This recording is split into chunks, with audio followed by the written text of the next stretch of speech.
Hello friends, welcome to my YouTube channel study with प्रीति।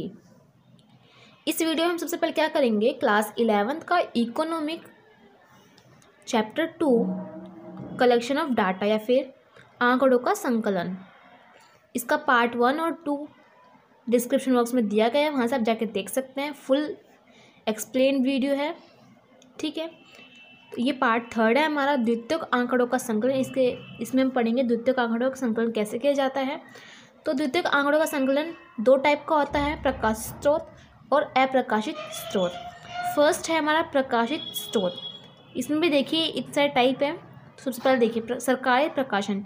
जो प्रकाशित स्रोत होता है वो क्या होता है, उसके अंदर सरकारी प्रकाशन आते हैं, यानी कि इसके अंदर क्या आएगा, भारत की केंद्रीय तथा राज्य सरकारों के मंत्रालय तथा विभाग विभिन्न विषयों से संबंधित आंकड़े प्रकाशित करते हैं। तो जितने भी केंद्रीय तथा राज्य सरकार होंगी क्या करेंगी, मंत्रालय से फिर विभाग से संबंधित जितने भी आंकड़े होंगे सब प्रकाशित करती है सरकारी प्रकाशन के अंदर।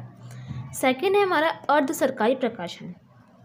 इसमें क्या होता है, जो नगर पालिकाएँ होती है, नगर निगम होते हैं, जिला परिषद होती है, सब क्या करती है, शिक्षा से संबंधित स्वास्थ्य से संबंधित जितने भी आंकड़े होते हैं क्या करती है, प्रकाशित करती हैं।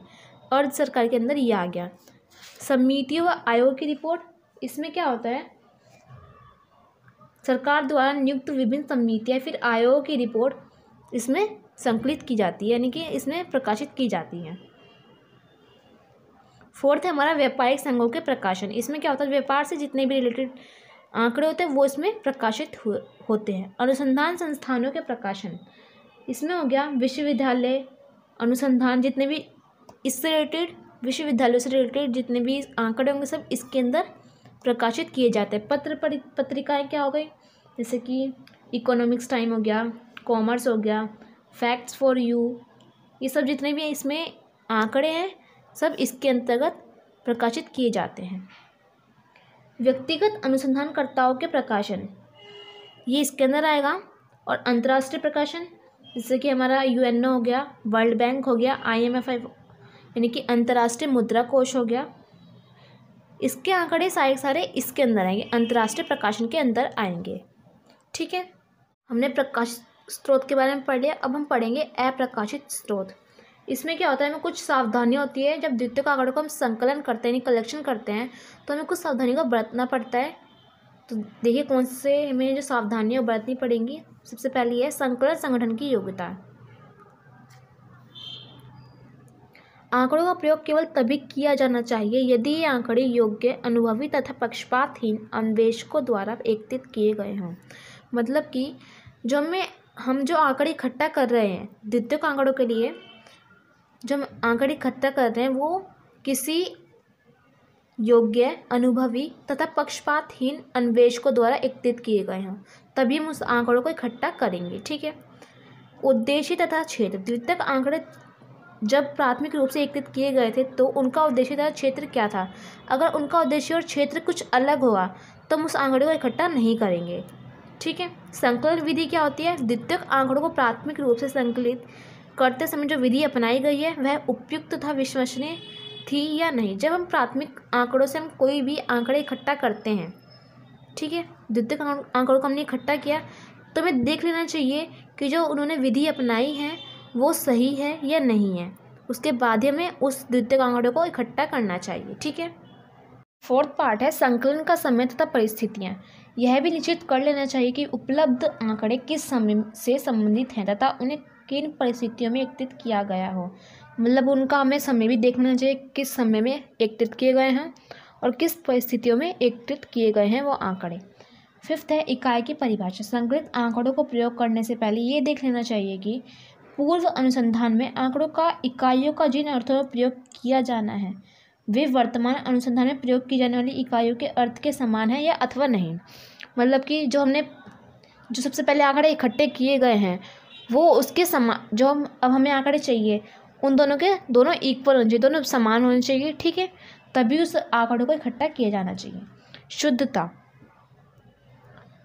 उपलब्ध आंकड़ों का द्वितीयक आंकड़ों के रूप में प्रयोग करने से पहले उनकी शुद्धता के स्तर का भी जांच कर लेनी चाहिए, ठीक है। तो ये 6 सावधानी आपको इसका ध्यान रख के तभी हमें द्वितीयक आंकड़ों को इकट्ठा करना चाहिए, ठीक है। अब आगे बढ़ते हैं। अब देखिए नेक्स्ट टॉपिक, द्वितीयक आंकड़ों के दो महत्वपूर्ण स्रोत हैं। सबसे पहला है कि भारत की जनगणना। भारत की जनगणना भारत सरकार का 10 वर्षीय प्रकाशन है। ये 10 वर्ष पर हमेशा होता रहता है, ठीक है।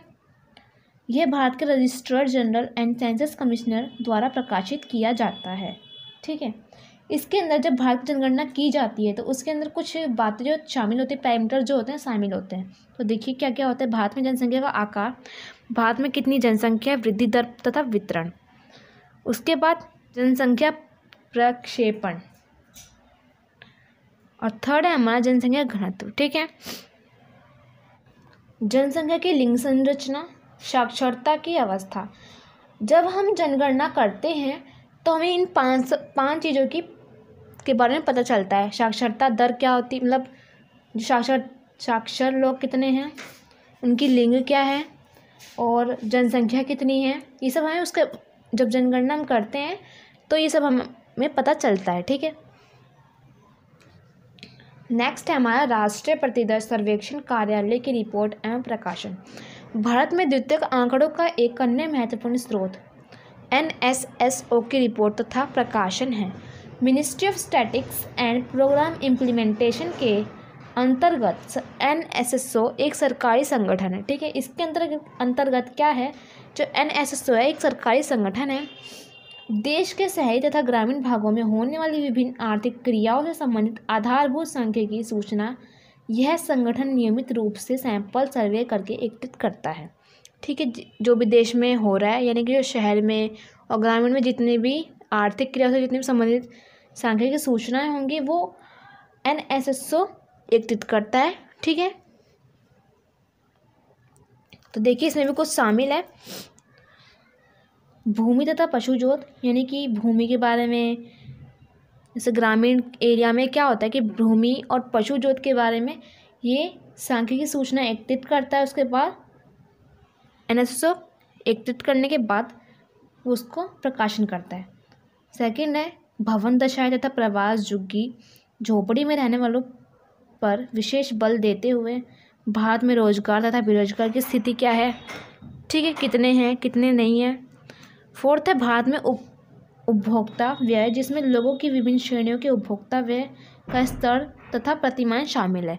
ये सब क्या करता है, NSSO एकत्रित करता है, उसके बाद प्रकाशन करता है उनका, ठीक है।